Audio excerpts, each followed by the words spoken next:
Welcome to दहलीजुल इल्म। दहलीजुल इल्म के मोअज़्ज़ज़ नाज़रीन को मेरा सलाम।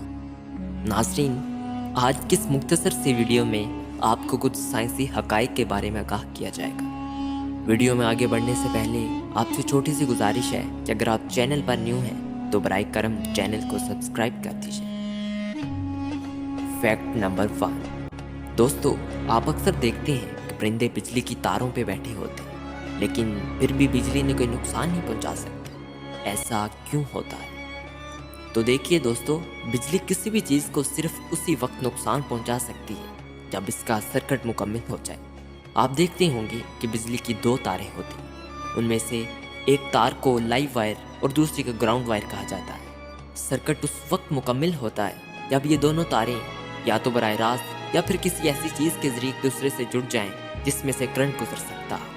लेकिन आप देखते होंगे कि परिंदे जब भी तारों पे बैठे होते हैं तो वो दोनों तारों पे नहीं बल्कि उनमें से किसी एक तार पे बैठे होते हैं। बस सर्किट मुकम्मल ना होने के बाद उन्हें कोई भी नुकसान नहीं पहुंच सकता। लेकिन अगर कभी किसी भी वजह से परिंदे बेयक वक्त दोनों तारों को छू लें तो उनकी मौत वाक़ई हो सकती है, क्योंकि दोनों तारों को एक ही वक्त में छूने के बाद सर्किट मुकम्मल हो जाता है, जो कि परिंदों की मौत का बास बनता है। और यही वजह है कि आप बाज़ औक़ात परिंदों को बिजली की तारों के नज़दीक मरा हुआ पाते हैं। Fact number 2।